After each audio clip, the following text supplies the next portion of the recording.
Good evening. I'd like to welcome everyone to this evening's special council meeting. Wish everyone a happy new year.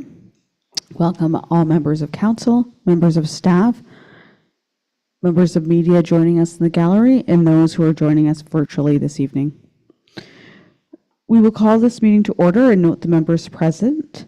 We will begin this meeting by acknowledging that we are gathering on the land that has been inhabited by Indigenous people since time immemorial.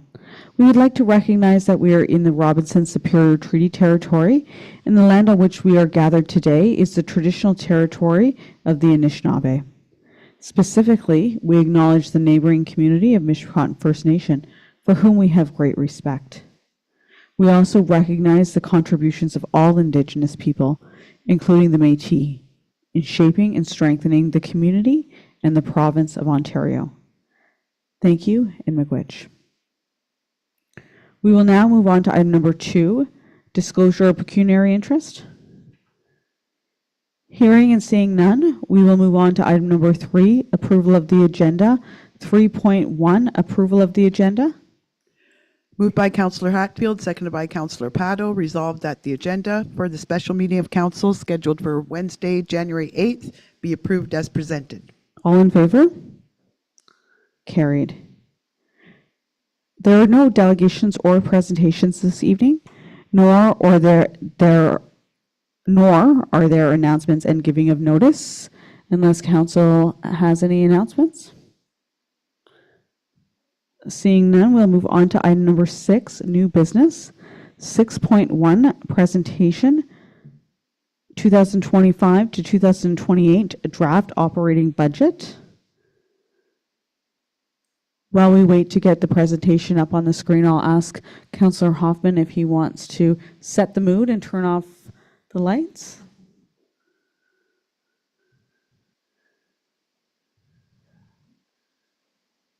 Thank you, Councillor Hoffman.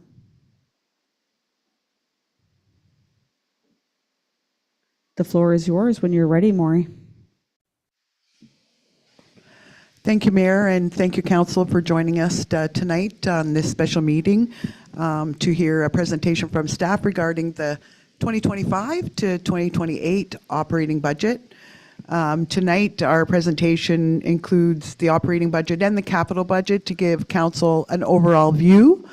And in your package tonight was a copy of the PowerPoint presentation, but also the budget itself. I believe Councillor Hatfield said about 160 pages. So we don't intend to take up all the time going line by line, but have provided a PowerPoint that summarizes, I think, most of the important points that we'd like to share with Council tonight. As always, we like to start by looking at Council's strategy, Council's strategies, goals, objectives, and core values that are all contained within Council's strategic plan. And really those core values around being fiscally responsible, looking at the long term and looking at Wawa's long-term sustainability are always at the forefront of staff's minds as we prepare the budget. That takes us months to get together, but I wanted to assure Council that your priorities and goals as expressed in the strategic plan and all those things important to Council as expressed in your vision and your mission were really looked at very hardly as we made decisions to bring forward to Council about this budget. This slide I don't expect you to see, apologize, but it's just to show you a summary of all the actions that Council set out in its strategic plan. Council did do a refresh of the plan about a year and a half ago, and have a copy at their seats. But I will provide Council with an update to where we're at with achieving those actions at the next Council meeting next Tuesday. But for tonight, it's just a reminder that these are all the projects and priorities of Council that we've included as we prepared this budget.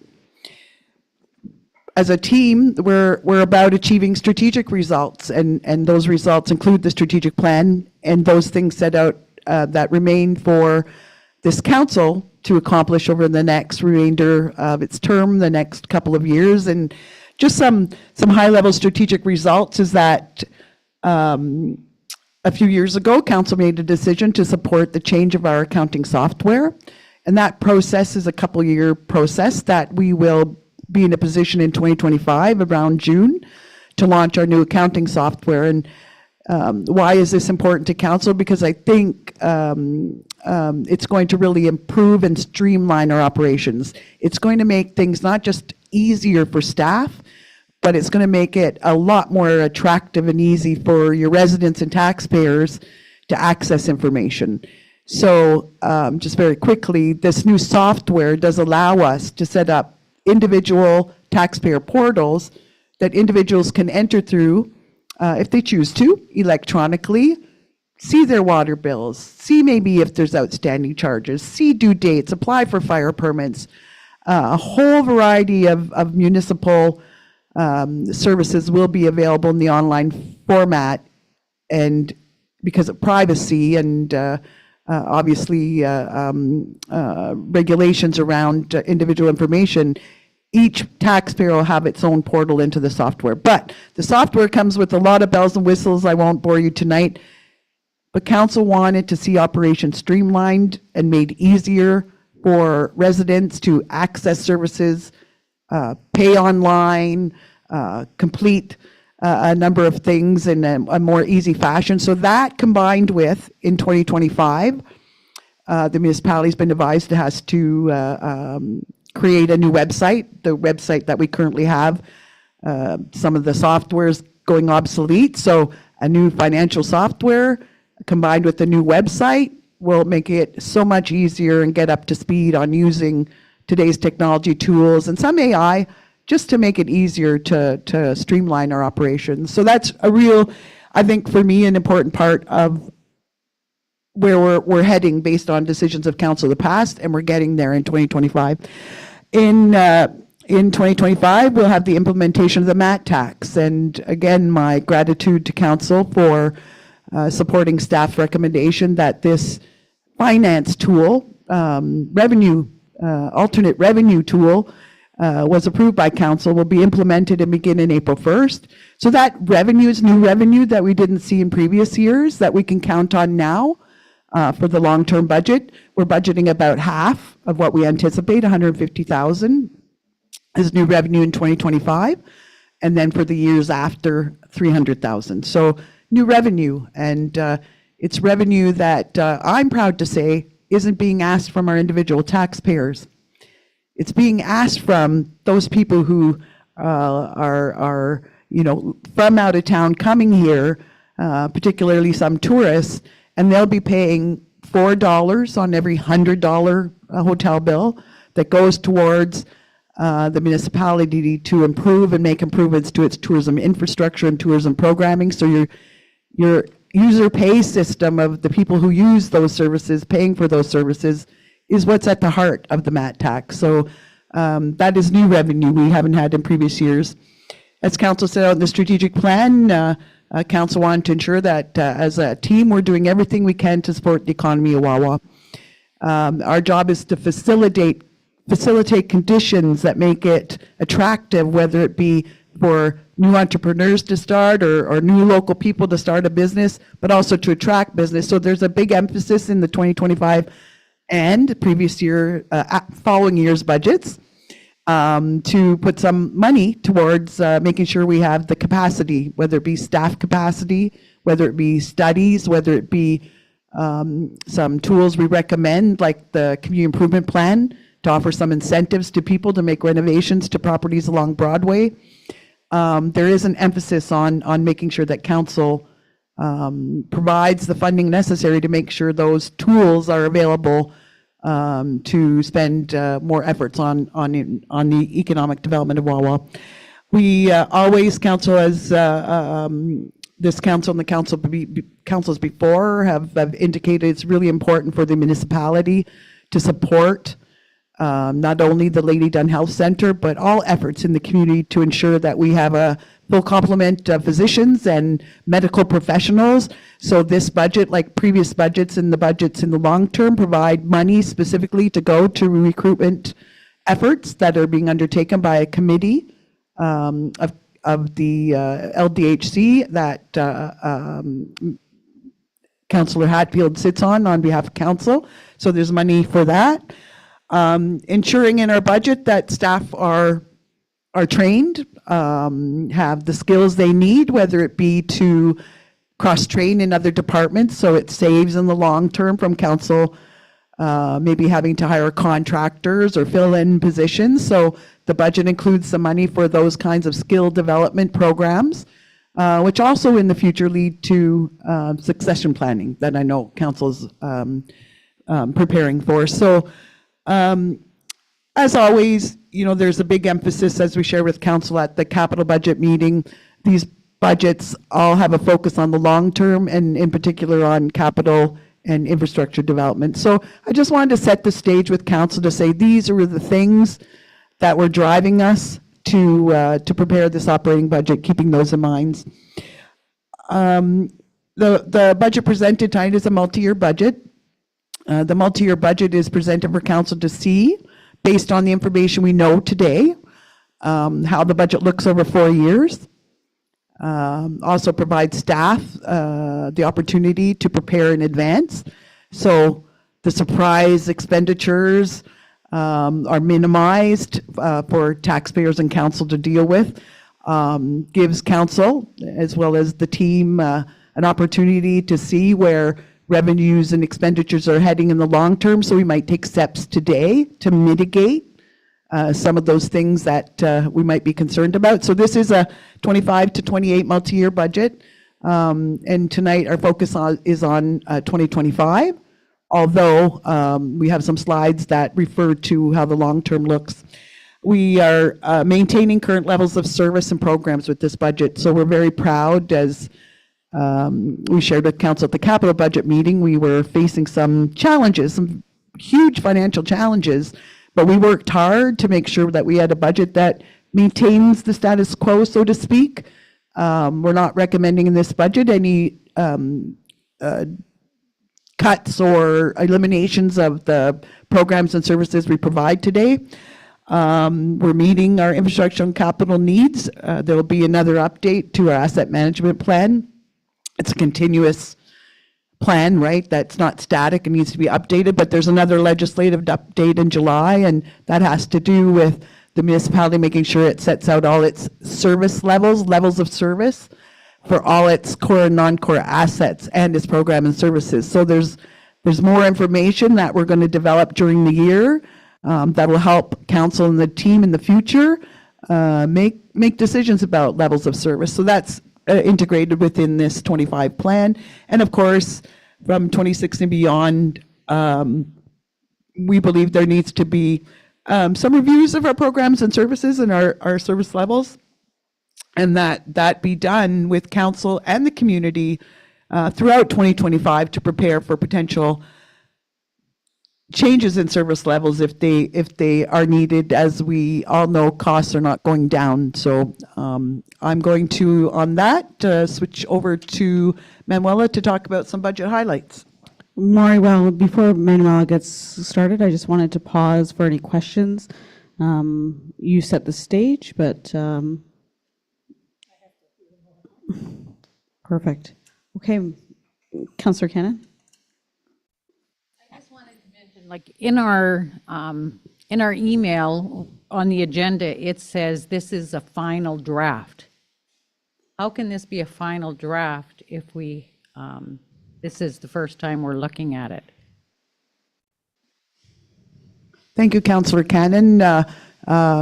Maybe we should have worded it better. This is the employees' final draft. So as we'll wrap up the presentation, there's an opportunity for input into the budget and bring in another draft back to council. So I apologize for misleading.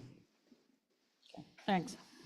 So I just had one comment with regards to the achieving strategic results. Thank you very much for setting the stage. I think that was really great introduction to the budget. And I think it's really important for us to focus on our successes going in. And it really does shine a light on all the great work that council and supported by our municipal team did this year. or did in the last couple of years, so that was really great. One note I did make with regards to assist economic growth was to develop a municipal tourism brand and marketing strategy. I really do see that as this needs to be more developing an overarching communication strategy with municipal tourism brand and marketing strategy as part of that. So I just wanted to make that note. I did see that, and I see that we certainly can do more work on that. But just a note I wanted to make, but I loved the introduction. So thank you very much for that. And without further ado, Manuela, the floor is yours. Thank you very much. Good evening, Mayor and Council. So I just start out with the 2025 budget highlights. So the 2025 budget is recommending a 4.03 levy tax increase, just over 218,000, and an estimated 1.8% capital levy increase. This is a new levy this year that we're introducing to help us with our capital obligations and our asset management plan obligations going forward. On a residential dwelling assessed at $100,000, this means approximately $140 more per year. This includes $7.3 million in capital and almost $856,000 in long-term planning. Inflation, it continues to increase, and all costs are dependent. There's a strong dependency on all of these types of things. Our airport fuel sales have actually come down quite a bit, and they're also impacted, I think, by the prices. Investment, interest, and grants remains the same. Grants have actually increased a little bit this year, as you'll see later on. Future tax levy increases in 2026 to 2028 remain 4% per year. Capital replacement levy recommended is estimated at 2% per year going forward as well. So some of the budget challenges that we face this year, right out of the gate, we were faced with $360,000 in bad debts that we had to incorporate, not only in 2025, but also in 26, 7, and 8, until we know what's going to be happening with those properties. Inflation is still rising, so of course there's inflationary impacts. Increased benefits, 4%. That's actually a win. 4% is still a lot, but a lot of places are experiencing 10 to 15% increases, so I was very happy with that one. Wage increases of 2%. Board costs are up with the new OPP detachment, and policing costs were up. I think the last minute of the game there, the province stepped in and helped out a little bit. That was a good thing. Capital purchases and construction costs are still climbing at a faster rate than the consumer price index, so that's something to keep in mind as well. The Algoma District Services Admin Board budget, where we feel that we're continuing to pay much more than we should be paying based on the Power Dam grant, the allocation there. Annual operating costs are increasing faster than our revenues, and our assets and long-term budget are not keeping pace with our capital needs.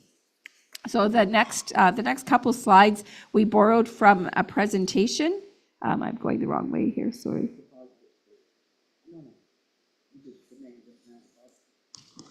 Am I missing? Oh, sorry, I'm missing a page. We'll go over the positives. The municipal accommodation tax, or the MAT tax, is going to be introduced in 2025. So we did a conservative estimate of $150,000, with all of that $150,000 going to reserves in the first year, so that it gives us time to properly make plans for the money and how we're going to use it going forward, and also to create the entity on the other side of that, the 50%. The Ontario Municipal Grant this year, rather than going down, went up. $50,000, so we normally plan for a $50,000 decrease, so that was a $100,000 net effect to our favor. The Ontario Community Infrastructure Fund went up $270,000 this year. The reason that grant went up from 2024 is the ministry gave us the maximum allowable increase, which is 15%, based on their estimate of our current replacement value of our assets. So that also worked in our favor. We switched 2 full-time positions to part-time at the MMCC, and that was a saving of approximately $38,000. We have the FedNor grant for our economic development officer of approximately $97,000 a year, or pardon me, in 25 and 45,000 in 26 and 27. Some of the other positive influences on our budget were the reduction of the OPP costing, which was an input by the province. Oh, sorry, I missed the elimination of the IT position. So our IT person left this year, and rather than replace that position, we contracted it out, and that was a savings of $50,000. And also in 2024, we had some staff go out to the TIC and do some work out there, and that saved us money, and we're continuing that into 2025 for an additional $30,000 in savings.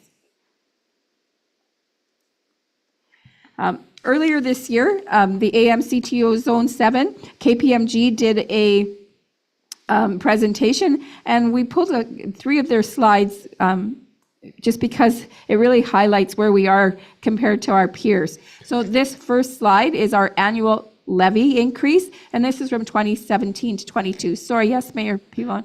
Manuel, can I just ask you to, for those who may not know, just describe who the ATM CTO is? Sorry, it's the Association of Municipal Clerks and Treasurers of Ontario, and we belong to Zone 7. Thank you. This is our zone, so these are the peers within our zone. So this slide shows the CPI, or the Consumer Price Index, at an average of 2.8%. We're quite a bit below that. We're actually below 2% in those few years. And you can see some other, I wouldn't want to be up at the 9 or 10% either, but it would be nicer to be a little bit closer to the middle in this slide. This slide talks about the net book value as a percentage of historical costs. What this means is our net book value is low, so that's why we're down at this end. It means we're not replacing our assets quick enough. If our assets were newer, they wouldn't be so depreciated. Our net book value wouldn't be so low. So this is showing compared, we should be at about the 50%. That's the ideal, or the sweet spot to be in is right here. We're quite a bit below that. Some of our peers are quite a bit above. So it just gives an indication that we really need to work towards getting closer to the middle. And this third slide talks about our reserves. So our reserves are quite high, which is also indicative of maybe we're not spending enough of them to meet that requirement of our capital obligation, or maybe we're not leveraging them enough to meet those requirements. So those were interesting slides that I thought Council might enjoy and might explain a bit of a story. They are related, and they do definitely correlate between themselves. Are there any questions from Council regarding those slides?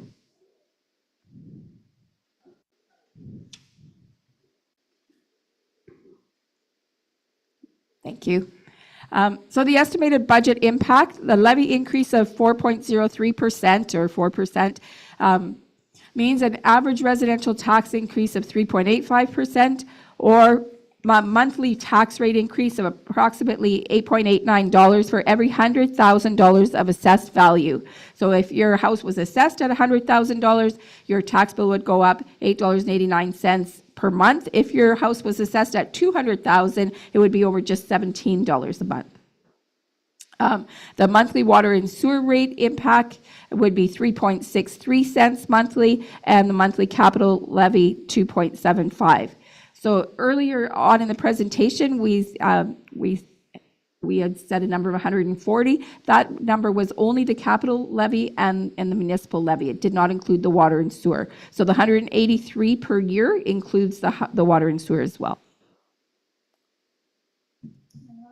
Yes.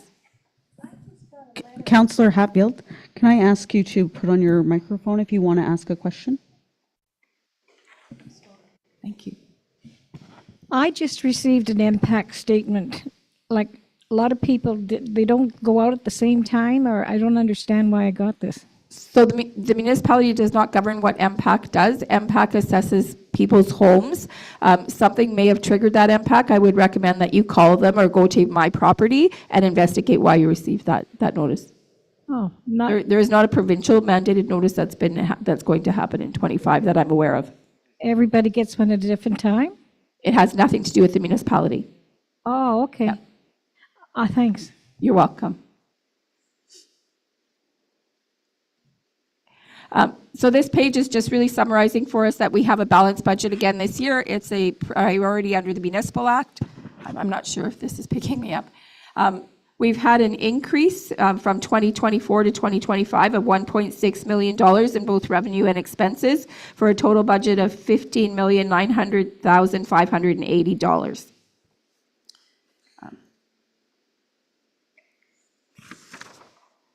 The budget revenues. The next few slides will summarize just the budget revenues per department as well as the budget expenses per department. So for finance, taxation, and external boards, our budget has increased almost $700,000. This is primarily due to the 4% and 2% increases, as well as the increase in the OMPF funding and the additional $275,000 from the OCIF funding. The admin, council, and IT budget is increasing just under $225,000. This is coming primarily $85,000 from reserves and $90,000 from the economic development grant. The fire and building budget, there was no significant changes. The community services, it looks like it's a huge increase. Really, it's not. $693,000 is the increase to the budget, but $500,000 of that is the marina divestiture. The remainder is the MAT tax and MMCC grants.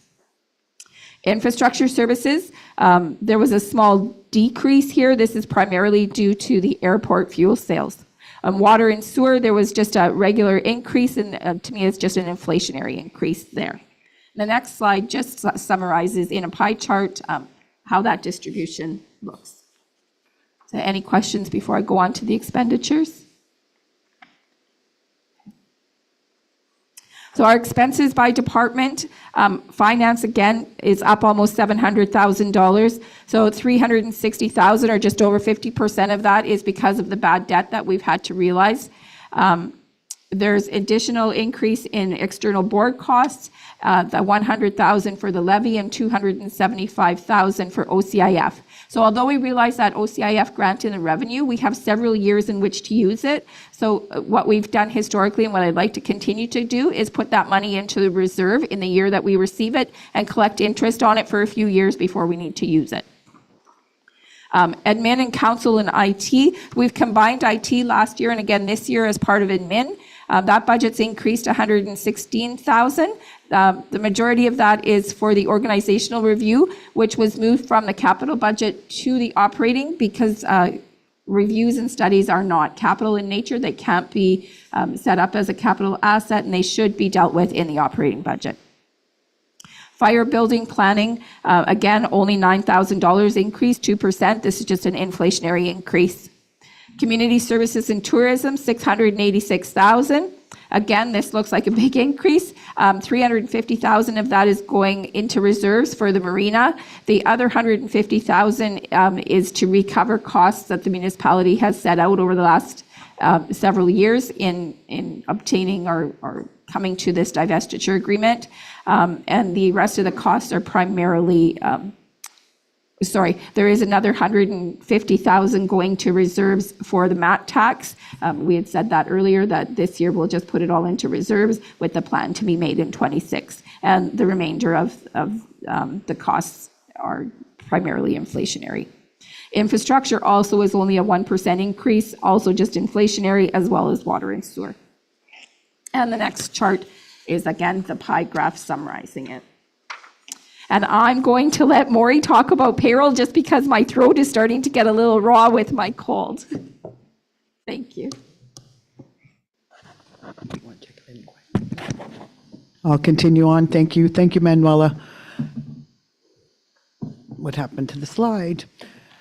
So we're throwing a lot of information at you, and we appreciate your patience, and want to focus a little bit on our payroll, and our payroll includes, of course, salary, hourly wages, benefits, part-time, full-time. So I think the graph really, to me, would demonstrate to council how well we're achieving keeping our salary and benefit cost pretty well flatlined. Now you'll see some, slight ups and downs, but as we faced some challenges, which there's sometimes it's the way you look at it. There's maybe some good, maybe some bad, but one of the prime achievements of 2024 was that the municipality was able to successfully conclude a union agreement, collective agreement with our USW members in August that maintained the benefits and wages that our workforce have become accustomed to. And as in the past, wage increases are tied to COLA, the Consumer Price Index, cost of living. That had drastic impacts on wages over the last few years. Not that they weren't deserved by our employees, but certainly had some big impacts on the budget. But we rose to the challenge and made changes. And as we said earlier, there were some big changes to our employee numbers and our positions. Over the last few years, we've eliminated a number of positions. We've eliminated 2 positions in the IT/GIS department.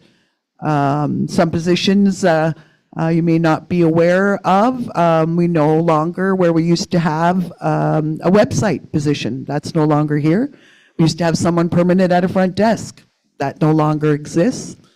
We didn't replace the clerk as a cost-saving effort, and staff took that on. So staff, I just wanted to communicate to council that I think this is another great success of the municipality, that we can work as a team with council support, and we've been able to accommodate some pretty good increases to our wages and benefits, but took steps on the other side to make sure that those didn't rise in terms of going back to taxpayers to ask for additional monies for that. So I like to share this slide, and it was 3.76 in 2022. The actuals in 2024 were 3.8, so that's only about a $50,000 increase. We project for 2025, it's a little bit of guesswork, but we've added on 2% to all costs, and as most economists say, that the cost of living should stay about that 2% mark for 2025. But we all shared as a team in making some difficult decisions at times, but as Manuela alluded to, at the community center, there was an opportunity as an employee who came to us the last few years as a seasonal full-time, wasn't returning. So we took that opportunity with the support of the USW to change that full-time seasonal position back to what we used to do many years ago, and that's 2 part-time positions. And as luck would have it, we got 2 excellent employees who are filling those positions, and it's saving us about $40,000. So roughly about a 1% tax levy, roughly. And it's working well. We're so far, on the IT/GIS side, we're not replacing that position, which actually is about a savings of $100,000 to the payroll costs. But because we've had to farm out or contract out to Sault Ste. Marie Innovation Center on the GIS side, another company to help us on the IT side, the net savings to the municipality is about $50,000. We anticipate it'll be more over time, but there's a few upfront costs that we've got to incur to get going. But it means that many employees around this table and in the organization are taking more on. It's not that this position wasn't necessary. It's just that we're all sharing. My thanks to Alex, who seems to be sharing more of the load maybe than anticipated, but the work's getting redistributed. And so I thank, all our employees for rising to the challenge. And as Manuela expressed, to keep our Tourist Information Center open, which, council and the community expressed to us, particularly the Economic Development Committee, that it was an asset of council that the community wants to see open. we've been innovative, and we've done a number of things that would take a whole separate meeting maybe to talk about with council if you'd like at some point. But we've taken existing staff and said, would you like an opportunity to maybe learn a new skill, apply your skills, do something different? And staff rose to the challenge. So we were able to use our existing staff to keep the Tourist Information Center running. And without our existing staff, I guarantee you that in 2024, we would have closed the Tourist Information Center at the end of August because students returned to school and there was no one to work in September. So using the EDO and our Economic Development Assistant, we were able to keep the center open in September. So that's just one example to highlight how we're using our team to ultimately save money, and it's reflected in our payroll and benefits cost. There are a couple new positions, of course, the EDO, and we did hire a full-time airport attendant with council's support in the fourth quarter last year because we felt, based on reports from the Lumex Group professionals, that we really needed to have someone who would get the skills and be a constant at the airport. So that is a new position. In this, retiree benefits aren't included, and they add a little bit on, but not a lot. Manuel, are you ready to go back? For that little break. Okay, now we're going to get into the nitty-gritty of each of the departments. So, Manuela? yes. Can I interrupt you? Absolutely. Councillor Hatfield has a question. Maury, or I don't know if you know all this, you probably do, Manuela. Are we fully staffed? Have we got everything, like all the staff is there? Like, do we need any more workers? I feel like we are, but I think the CAO should answer that. Thanks. I think, Mayor and Council, it's an answer that I'll provide, that it is that I believe we have the staff complement to meet what we're setting out in the budget as the services and programs and things that we do. But we're meeting them with the minimum staff is what I'd like to express.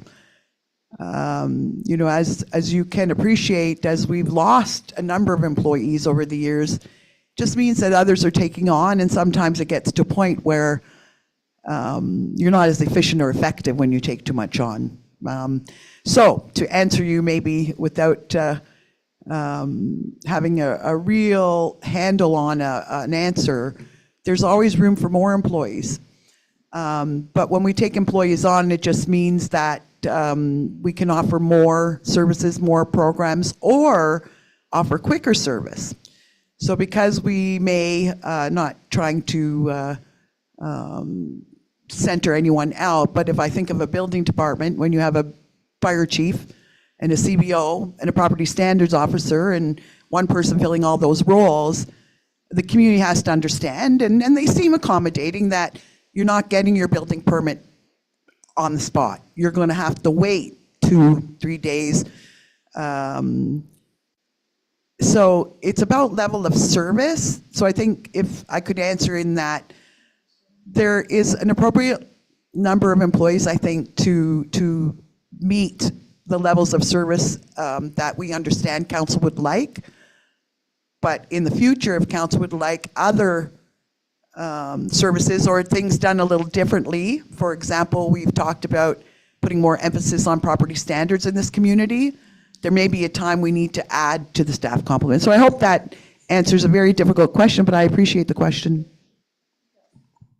And I think I would just add to that, we have put in our strategic plan, council strategic plan, that in 2025 we would do organizational review to tackle that question. So we can actually do a review of the whole organization so we can answer in a qualitative way exactly your questions. So we could do an evaluation of all of our jobs, update job descriptions, make sure everybody gets paid, in a fair and equitable manner. So that was something that council said at the very beginning of our term that we wanted to do.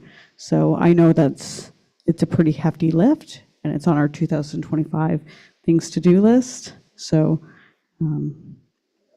something for us to do. So it's a big one. But Manuela? Thank you. So I'll start with the finance department. I'm just going to go through all of the departments and just highlight the variances and the revenues and expenses, the things that stood out to me. And if there's anything else that council's curious about, please let me know. Either ask me now, ask me after, whatever works best. So starting out with finance, there was a $300,000 increase in the taxation revenue. That is the two levies, the capital levy and the municipal levy. The 5.2 million in finance has gone up from 4.8 million. That's primarily because of the extra OMPF money that we're getting this year rather than a reduction, as well as the 275,000 from OCIF, or Ontario Community Infrastructure Fund, as well as the small increase in investment revenues. So normally I decrease that revenue, but because of the timing of the investments and the length of time that they're locked in, I was actually able to generate a little bit more in 25, which was a good news story. On the expense side, if you look, I'm just going to point out to 2024 quickly, just in case this jumped out to anybody. Under the finance line in the expenses under 2024, we were budgeted for 1.6 million, and it says we've spent $12,000. So that's for anyone that's curious, that's a result of year-end entries that don't get done till January. So that's all our reserve transfers, and I think there's 1.1 million in reserve transfers and 400,000 in capital transfers that need to be recorded there. So there's another almost 1.6 million coming there. But on to what we're expecting to happen in 2025, that increase is due to, again, that $360,000 bad debt, the general capital levy increase of 100,000, reserve, because that's getting transferred also to the reserve. So it shows up in the revenues, but it also shows up as in an expense where it gets transferred into reserves and invested for a few years till we can spend it. And interest gets earned on that money. Also, the OCIF, the 275,000, will also get transferred to reserves. So that'll bring us into the admin. The big differences there that stood out to me were 276,000 from 154. That was primarily due to an expected land sale in 2025, as well as a transfer from reserves, which is going to help fund the org review, and another small transfer, which is a normal transfer for short-term disabilities. Under economic development, there's a new amount there of 129,000. That's grant money coming in of almost 100,000 and a transfer from reserves to help offset some of the expenses related to this position. On the expense side under admin, the 1.4 million, the increase from the 1.2 million, primarily the organizational review. We've budgeted 135,000 for that consultant, as well as marketing study of almost 33,000 and some other EDO support. Down on the bottom, economic development. This includes $80,000 for the CIP downtown investments. And if this money doesn't get used, if nobody applies for it and it doesn't get used, then the direction is to transfer it to a reserve as well. So building and fire, I said this earlier, it was mainly inflationary, and I didn't, there's nothing really here to comment on. Community services and tourism. Again, it appears like there's a large amount in parks, 530,500. Alex was probably jumping up and down with joy when he saw that number until I said, no, that's your marina divestiture. And we're shipping it out on the other end. So tourism is up as well, and that's primarily because of the $150,000 that we've allocated for the municipal accommodation tax. On the expense side of it, under parks, also a big increase of 500,000, and that's that marina divestiture getting transferred to the reserves.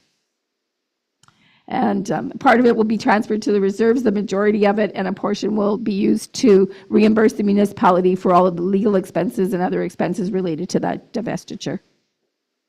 And then on the tourism side, the increase is due to the transfer to reserves for the MAT tax, and that would be it. Is there a question? Question? Back in the community services and tourism, you have expenses, vehicles. That's the only one that has the expense of vehicles. Can you tell me why? What that means? Sorry, those would be the vehicles that are used at the MMCC. So some of their trucks, the tractor, the Zamboni, those would all be under the vehicles. Okay, thanks. So, yep. Yeah, it's not the capital portion of the vehicles, it's the operating. It's the gas, the maintenance, the repairs, insurance. Okay. Okay. Infrastructure. So again, there was nothing here to really comment on. I felt the majority of the increases or decreases were really inflationary. And then that brings us to the non-tax supported, which would be the water and wastewater. So I'll continue unless anybody has questions. Okay, thank you. Again, there's not a big increase here. It's a balanced budget. It has to be a budget in of itself. We try to make sure that this department takes care of itself and is not dependent on taxation at all. So this shows that the revenues are equal to the expenses, and there's just a small increase from 24 to 25. This graph we've showed you for a few years now, and we can see that the consumption is continuing to go down. It could be for a variety of reasons that the consumption is going down. Most definitely people are conserving more than they had in the past, but there also could be environmental conditions that contribute to that as well. Also, I just want to point out that the estimate of 2025 estimate based on 1,288 meters and 271,000 cubic meters. This is based on the 2023 consumption because it was the most accurate data we had at the time we prepared the budget. So if we were to do that same exercise now, we would be down about $20,000 in revenues. And then this brings us to our capital projects. This is just a recap of all the projects that were presented to you earlier in December. And there's a couple additions, which I will go through the next couple slides rather than go through them here. I guess the biggest thing to point out is that we have a total of $7.3 million in capital projects.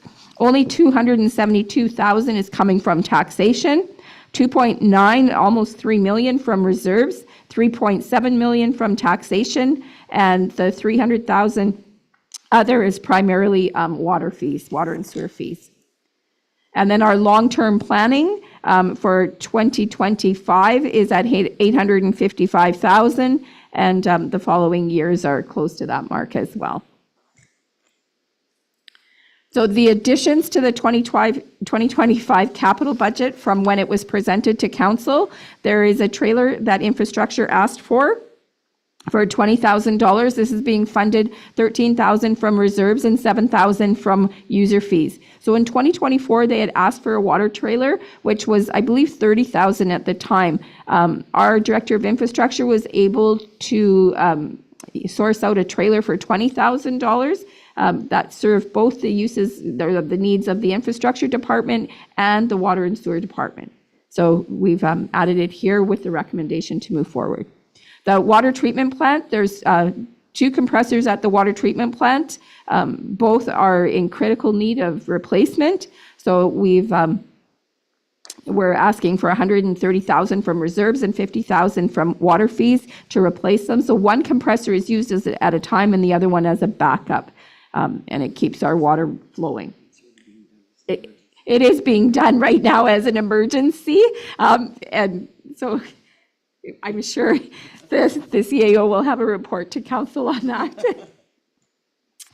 Industrial park design, I think I don't think we have any lots left in the industrial park at this time.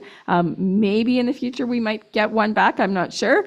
But I think even if with getting one back, it's critical that we expand that park, whether it be that park or a new location, it needs to be done. It's filled up, and that's a good thing for Wawa. That means industry is growing and people are here and working. So 2025, 50,000 for the design, and in from general reserves, and in 2026, we're setting aside $250,000 for construction, 200,000 to come from reserves, and 50,000 from taxation. So in saying that, of course, if we hear of any grants that come up that would be in line with any of these projects, we would jump on them for sure. Upper Mission Park, this was an idea that was brought forward to make a park in the Upper Mission. So I think that's a great idea, and 50,000 from grants in 2025 in order to not put a burden on this budget. But if we're unsuccessful, then the recommendation would be to do it in 2026 from reserves, and that would also give council an opportunity to have discussion. And that's it on the capital. I'll go on to the reserves unless there's questions there. Sorry, are there any questions from council? Councillor Cannon? I have a problem with this Upper Mission Park to take $50,000 from reserve if we don't get a grant. I'd like to see if it warrants two parks. We already have a brand new one, and I know it was said that it's close to the water and the old one and that's why they wanted to put it in the Upper Mission. But the Wawa Beach is close to the water too, and there's been no problems. So right now to justify using $50,000 from reserves for a park that we already just built a new park in the Lower Mission, do we have the kids to support that? So it's, oh, sorry. Thank you, Councillor Cannon. So what we can do for staff, if you'd like some data around it, is certainly through 2025, do some surveys. Those residents who have approached us, we'll ask them to send letters to council. If you want to look at some standards that are out there, I'm sure the director can report on you that, there are some standards out there as benchmarks for X number of people, X number of acres of land, these are the parks. But this isn't a new request. This request has been actually on the book since 2019. It's my fault, or I would have included it in the report to come to council last November. So my response to you would be, I think as the treasurer is communicating, we have it in this budget, and if there's a grant at 100%, we would go ahead. But we include it in the capital, but we'd always come back to council to make sure, right? And this gives an opportunity for council to think about whether in 2026, because we will come back, right, to council in December, January, that whether you want it to come from reserve. So I understand your point and absolutely agree that this takes more discussion at that time of council. So I think if I may, making sure that we're listening to you and considering it, that the message that we're trying to communicate today is it's in the budget, but we come back, and if council has a different, understanding of the issue, and we bring you more facts and data to support that request, I truly support that. But we'd like to leave it in the budget now unless council directs otherwise. And thank you very much for both opinions. I think that's really great to consider. I'll offer this, and I'll maybe ask Councillor Rapato or Councillor Hoffman to dig back into their history files. That Mission Park is not a new park. That Mission Park has been there since, I believe, the early 60s, since the inception of the mission itself. And the removal of that park and maintaining this park space, this recreation space, is, in my opinion, just maintaining a service standard that was already met. That park, I played at that park. Other Mission people played at the park since the 60s. So we're really maintaining that space.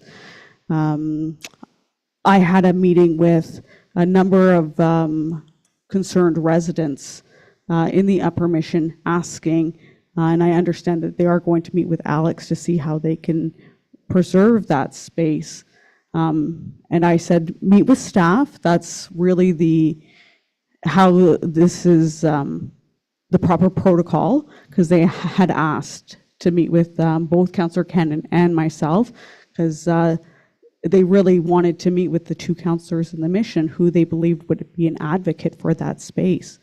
And I said, meet with staff first, and then we can bring it to council. But I said it is, and I'd let them know that it would be in the budget tonight. So residents of the Mission are counting on Councillor Cannon to be an advocate for this park. So I really look forward to it staying in the budget as a project that's pending funding, because I know that residents are looking forward to it. It is a place that has high tourism traffic, and that tourists that go to Sandy Beach really do like to stop and use that space. So It's not that I'm opposed to it, okay? Don't get me wrong. I know that parks, my kids played in that park. Can we justify having two parks at this time? Right now? I'm not saying down the road if there's an influx of children in the Mission. But if we can't justify building two parks, brand new parks, and maintaining it for the cost that it's going to cost for what, 10 kids? I can't just see spending the money at this time. well, I think Maury offered a really good suggestion, is that, people, let's keep it in the budget as subject pending funding, and let's hear from the residents, because we have a lot of small children in the Upper Mission now, and residents are really looking forward to having the park back. It's been a park, it's been there for 60 years. So, Councillor Hatfield? My questions aren't pertaining to what you're talking about, but can you hear me? Okay. Where's the new industrial park going? Because I'm a little confused. Thank you, Councillor Hatfield, for asking that question. We'd like to talk to council about some of these things in more in depth. So I didn't include in the presentation, but because you've asked, I think council should be aware there is no land available at the current time adjacent to the existing park. Now, there is some vacant land that abuts the area close to Davidson Fuels. However, it's owned by a private sector owner who at this time has not shown any interest in potentially providing to the municipality some land for expansion. But that is our first approach. That is the least costly and I think the best use of land and resources in the municipality to have the industrial park in the same location, because it's a simple extension of what's already there in terms of water services, et cetera. Now, that's option A. Option B is the municipality owns a very large piece of land behind or beside and behind, not directly on Mission Road, but behind the GM dealer, where it's vacant land on Mission Road, but we own behind it. So we have an agreement with the owner of the lots on Mission Road to put in a road when council, or if council decides.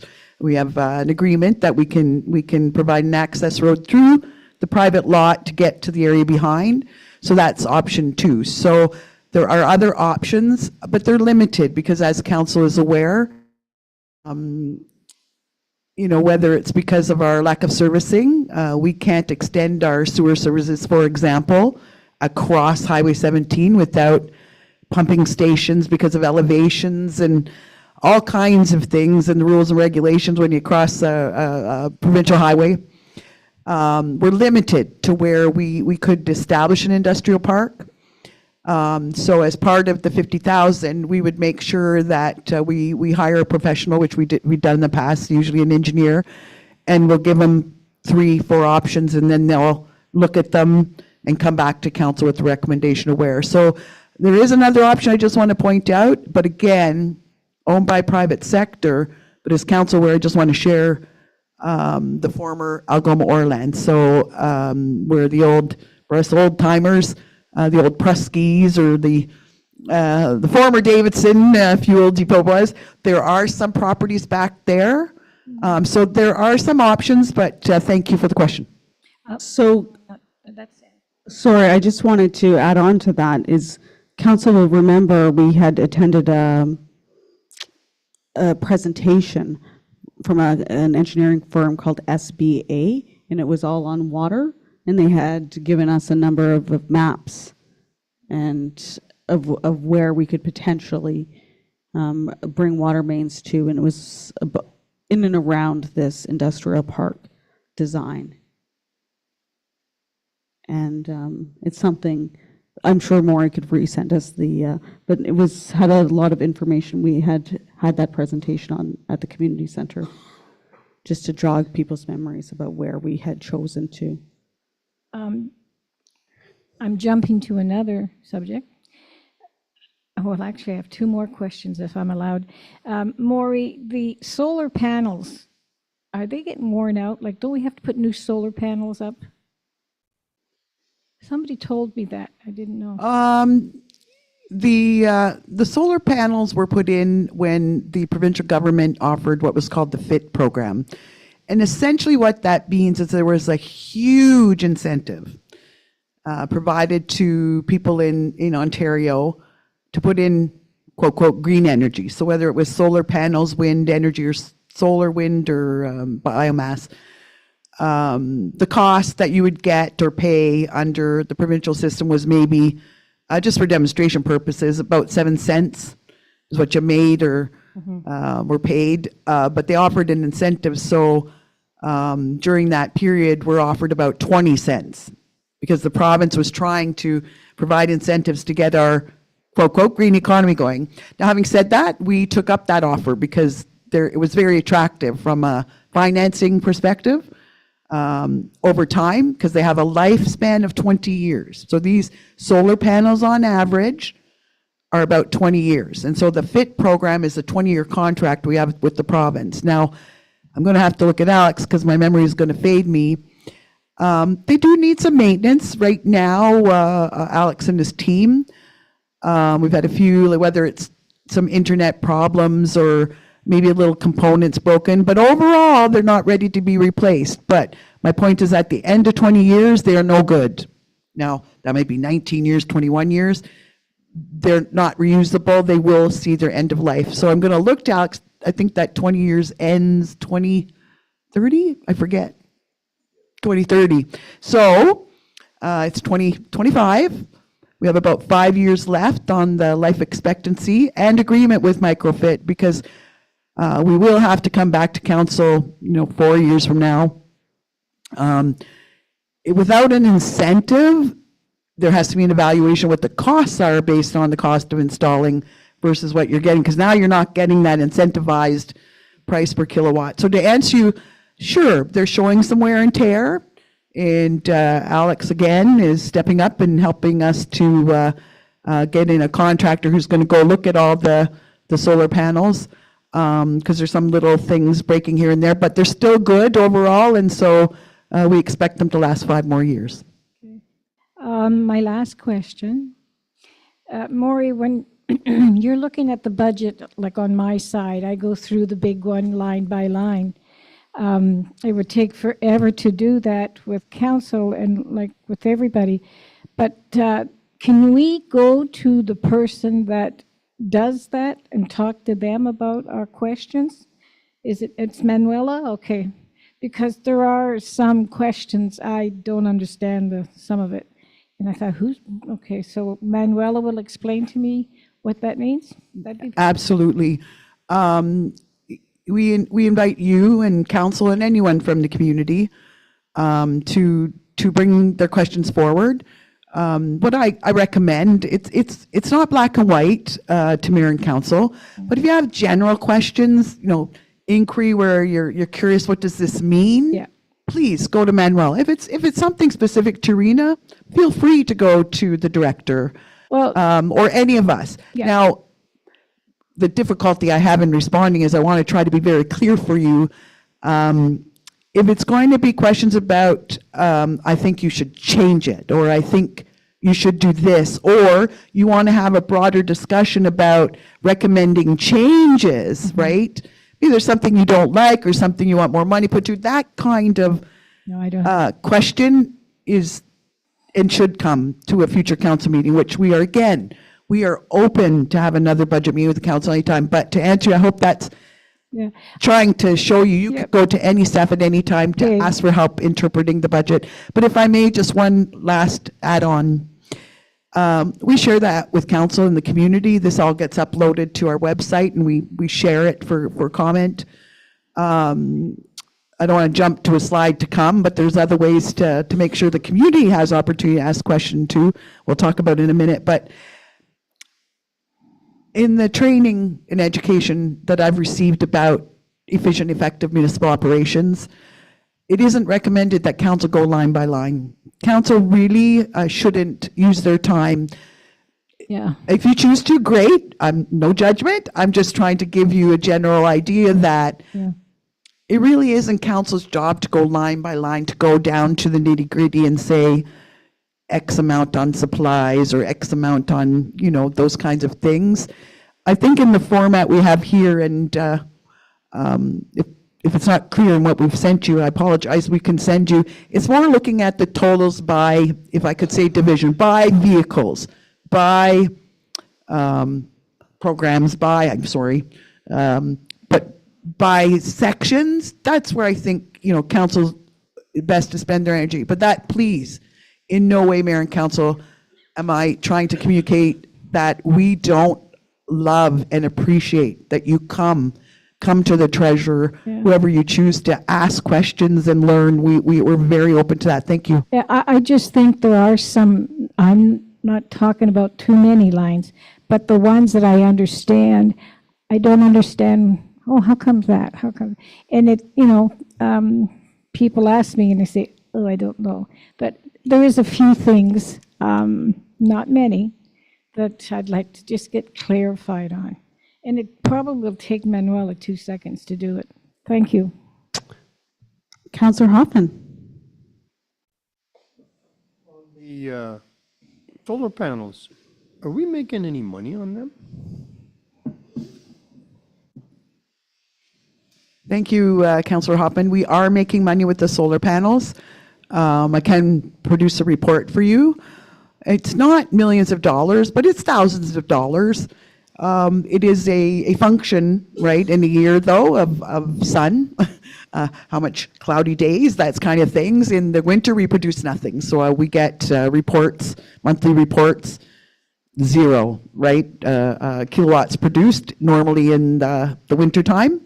But in the summer, we make up for it. So we have solar panels throughout the community. You may be familiar at the marina, at our public works, all over the place. And we do make money. I'd have to research unless Manuela knows how much exactly per year. I don't know. Alex, do you know? It's like 20,000, 30 to 40,000 roughly. So Not bad. Are there any other questions or comments from council before we move on? Okay, just a quick recap of the reserves. So at the beginning of 2025, we'll have 8.8 million in reserves. I'm not going to go through each year. Just a reminder, council, this shows the additions and disbursements each year, where we are for obligatory, general, and total reserves. So at the end of 2025, 11.4 million, 2026, 9.9, 2027 and 28, just close to 10 million. So this seems like a lot, and I show this slide every year, and I think, 11 million, 10 million, council probably thinks that we have quite a bit there. So I've introduced a new slide this year, which is a summary of the reserves. And this is the one that I thought was probably more important to understand. So at the end of 2025, we'll have 11.4 million in reserves if everything goes as planned. Out of that 11.4, 6.4 of it is committed. That means we can't use it. It's already been earmarked for something else. It's restricted by legislation. It's restricted by maybe internal bylaw. We can't use it. It's earmarked for something specific. So we have really 5 million that's available to us. At the end of 26, we have just over 3 million available to us. At the end of 27, just 2.6 available to use out of that 10.4 million that's sitting there. And in 28, we're coming back up a little bit to 3.4. So if anybody in council wants a breakdown of how that happens and wants to come in and see me, I'm happy to review it with them. We do have all the actual cash. We're just limited as to what we can do with it. So it's important to remember that, just because the reserves are high doesn't mean that they're actually all available to us. Some is set out for tax rate stabilization. Some is set out for water rate stabilization. Some is set out still from the NWMO. Some is for physician recruitment. Some is that OCIF money that we set aside for a few years and build interest and then use it. So that's why we see the fluctuations. But just because there's 10 or 11 million doesn't mean that it's available in any given year. So that was really the picture that I wanted council to see here and to understand. And if you have questions, please come forward to me with them.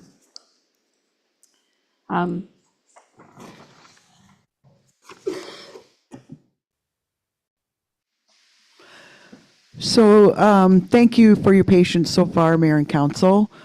We're not going into a lot of detail, but I did want to emphasize what that last slide Manuela showed. That's the basis with what's recommended in the asset management plan, which, I think Council's heard from staff.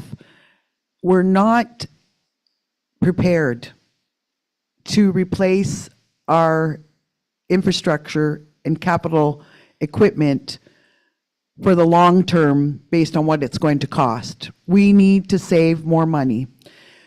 As that slide demonstrates, it's hopefully clear to council and the community the difference between what's already committed and what really is available. And if you saw over the next 3 years, we're going down. We're going down.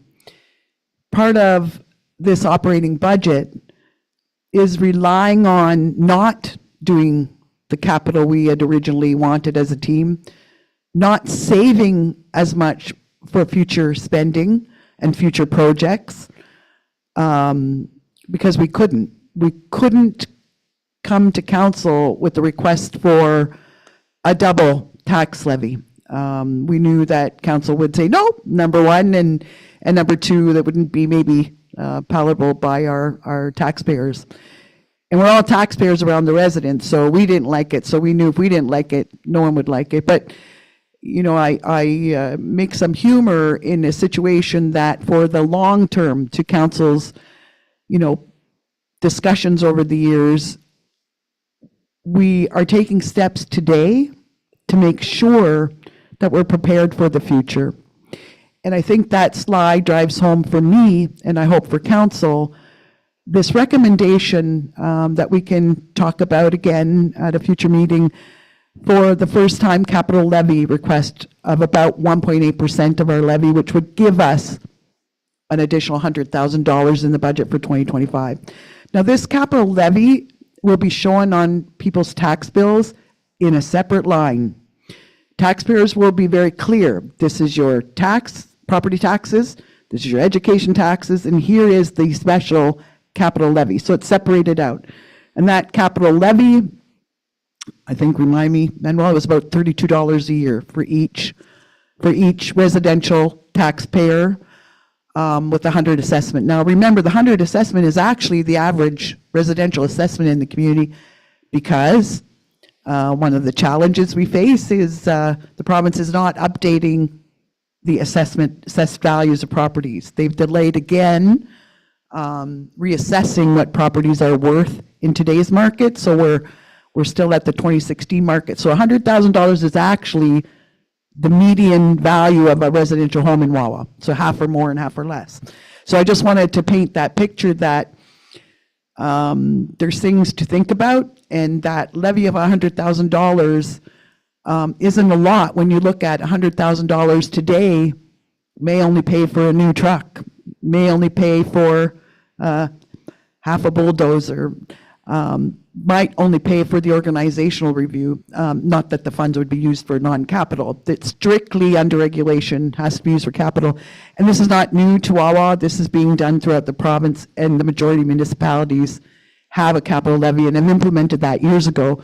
We've tried to stay away from that, knowing that especially during COVID, people were struggling, people were losing jobs, and restaurants weren't open. But we feel now's the time because we see that infrastructure deficit. Maybe we can live without it today, but we can't live without it in the future. And my one example, and then I'll continue on, for something for this council, but most likely a future council to deal with, is that our water meters, again, on average, our residential 3/4-inch water meters expire, and they expire in 2033. For me, that's a lifetime away, but as homeowners, it's not that far down the road. The municipality, when they installed them in 2012 and 2013, received 100% grant, $1 million roughly from the government to buy those water meters and put them in. That grant doesn't exist today to replace those water meters. That was the price in 2013. In 2033, because they have a 20-year battery life, we're probably looking at $2 to $3 million to replace all the water meters. So the council of the day is going to have to decide, are we going to raise, and you're involved, and this is part of the capital levy, the rationale behind it. Are we going to start saving today and accumulate that and get some interest on it and accumulate it, so come 2033, there's no surprise that the residents are going to face when the council of the day decides we're going to subsidize, we're going to pay, or everyone's got to pay their own. So that's just an example. It's not to put a negative spin on this budget, because I feel very positive about the whole budget, but I wanted to give council a little more to think about our recommendation, because our recommendation is that council consider a operating budget that includes capital and operating to go to the taxpayers to ask for the 4% tax levy increase, where again, on the average residential person, it equals about 3.85% increase, excuse me, and to include this year, for the first time, a 1.8% capital levy.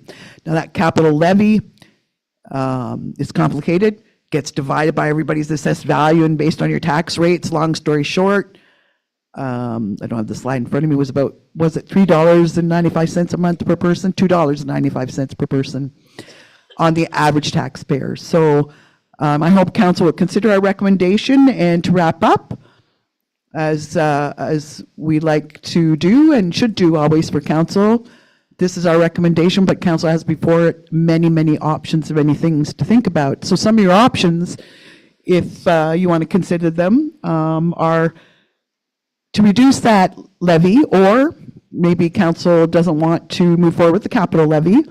You can look at reducing the number of capital projects that we're recommending, right?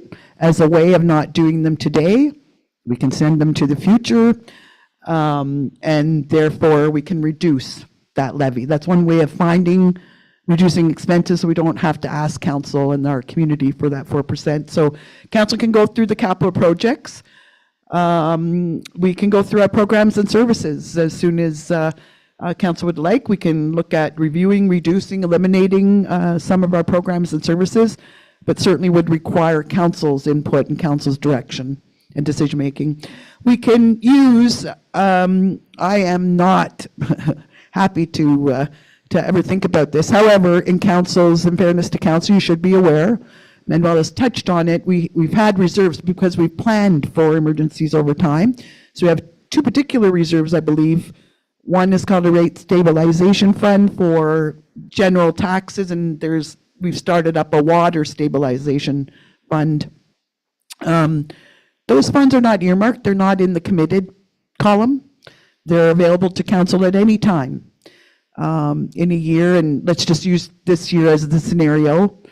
We can look at that fund and council can make a decision that it wants to take funds from those reserves and transfer them to the operating budget. So for example, those rate stabilization funds, if you pulled over, I'm rounding off, we'll just say approximately 113,000 from those reserves towards the operating, then it would reduce the property levy tax recommendation tonight from about 3.03% to about, 4% to about 2%. Again, I'm rounding off just for demonstration purposes. That option is available to council. The rate stabilization funds were set up for one-time instances in a year where there might have been a circumstance that arose that was unplanned, emergency, what have you, so council has those funds available to stabilize.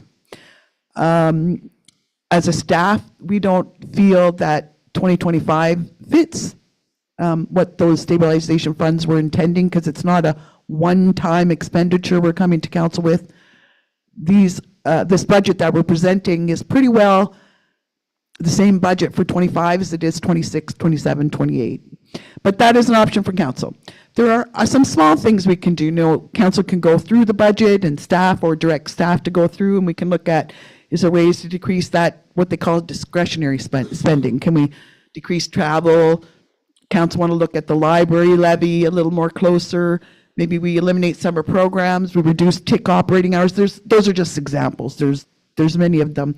But all those little things really at the end of the day aren't going to add up to a big difference. If you ask the library to cut 5,000, you tell the TIC don't open on Sundays, there's 5,000. So if you think about it, those aren't big cost savings. But an option. We can look at increasing user fees. We brought our user fees recommendations, to council in December, and we're doing some tweaking and hope to bring them to council at the 14th, January 14th meeting. But certainly we can look at those fees and look at increasing them even more. So there's one way to get maybe some more revenue. And of course, council can not agree with our capital levy recommendation. And again, using the water meters as an example, if we don't have the money, then someone else is going to pay, and maybe we're putting that responsibility on taxpayers. So lots of options.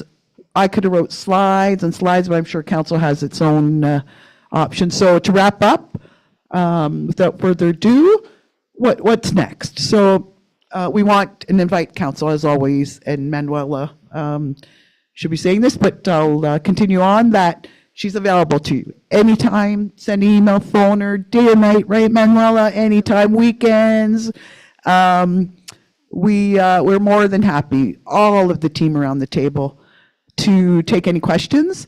We present it tonight, and then it's pretty well public input, comment, council input for the rest of the month of January. Council's talked in the past, and you'll see I have a comment to circle, but staff's not really sure of what council would like to do, but there are other options to better communicate, better engage, provide more opportunity for the public and taxpayers to have input. If council would like to do an open house, or come and chat with council for coffee and cake, or there's lots of opportunities for us to provide opportunity for the community to engage in this budget. So as a team, we're at your disposal if you'd like to move forward with any kind of event or any other kind of communication. What we do right now is basically advertise on social media and the radio, and where we can on our local media websites, and invite people to comment. And I think I've shared in the last 5 years, maybe 1 or 2 a year, are questions we get. Now, I could say to council that might be because we're doing such a great job, or maybe just people aren't that aware. So there's lots of options for council. We're recommending for the month of January, and then giving council some time and the team some time. I should point out that some costs are still unknown. We feel comfortable with what we're bringing you, but for example, the Algoma District Services Board hasn't finalized their budget. There's some tweaking. The 24 budget that we're presenting you, those are just the expenditures that were recorded to date. A lot get done in January, so keep that in mind as you review the budget. But we'll bring this back to council probably in February 4th, the next regular corporate meeting, for discussion with the view of looking for council to approve this budget before the end of February. So I'll just wrap up with that, and thank you, council, for your patience, and recognize the team around the table. Not everyone has been feeling very well, as I think flu bugs hitting the community, but everybody stepped up, and this wasn't done overnight, and we appreciate council's patience and input. Thank you. Are there any questions, comments from council? Councillor Hoffman? Just one question. So if my house was assessed at about 150,000, you're saying 100,000 would be, the rate would go up, the money would be about $180?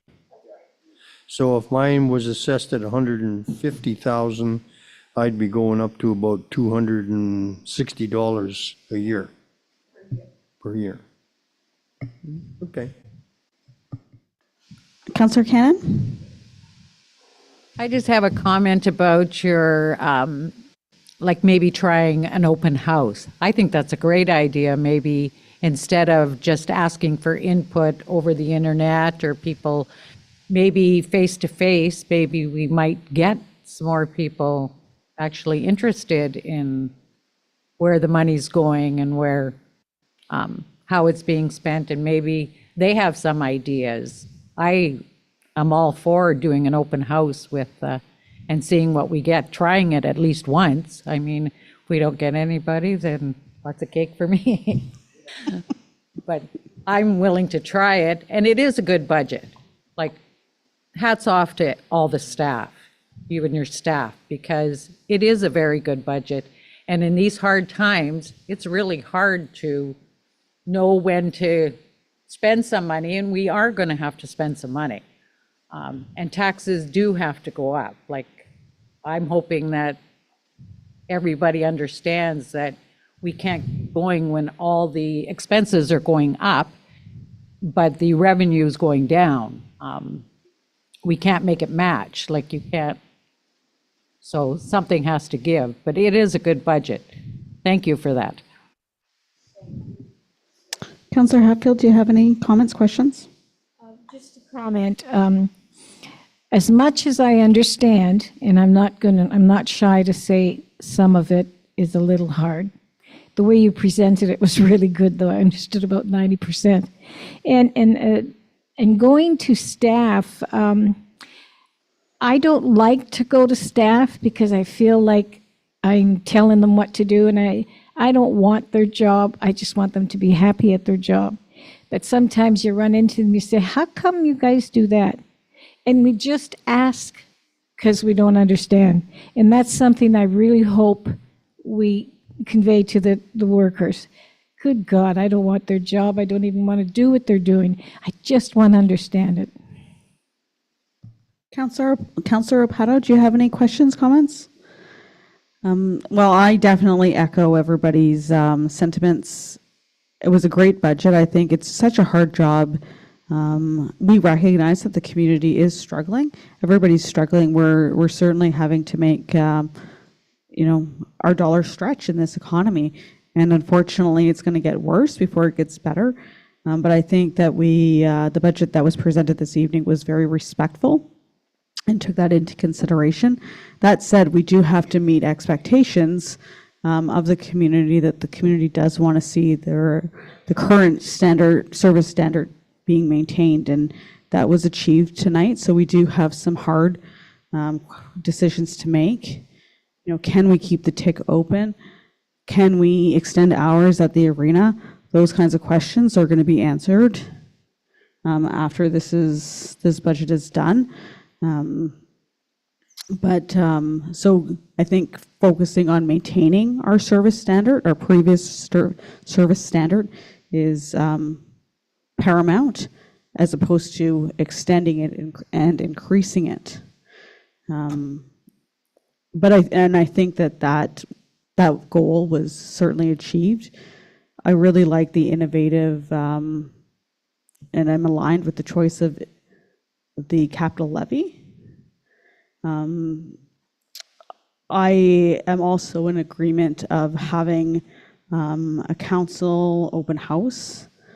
I don't really like the idea of a survey. I think that's probably will fall flat, but I do recognize that we are running out of time, so I will work with Maureen to try and find a date on a calendar and see if we can get council to participate. One thing that I will share that I did with our EDAC group is we are going to have staff come in and take some time with our committee of council and share the operating budget, just give everybody a quick review and let everybody know what's in it. We're going to take some time at our meeting, and then they can either submit comments from the committee or individually as residents. But for all of your committee of councils that everybody sits on, that could be something that you want to do, or maybe send an email with the budget attached. So at least that gives them a little bit of, personal, like a personal touch that somebody's sending them the budget. At least if it's in a PowerPoint presentation, you're not receiving the budget, all 160 pages, like Councillor Hatfield said. It's a little bit intimidating and a little bit dry. So, because I think the more eyes we get on it, the more understanding, and then people will be maybe a little bit more realistic with their asks or a little bit kinder with our employees. So just a suggestion, but I think that we was a great job, and I'm really interested to see how we stack up to our comparable communities. So if there are no other questions or comments, we will move on. So there are no items under items 7, 8, 9, or 10. So we will move to item number 11, adjournment. 11.1, close of meeting. Moved by Councillor Rapato, seconded by Councillor Hatfield, resolved that the meeting closed at 8:02 p.m. All in favor? Carried. Thank you very much, everyone, for your hard work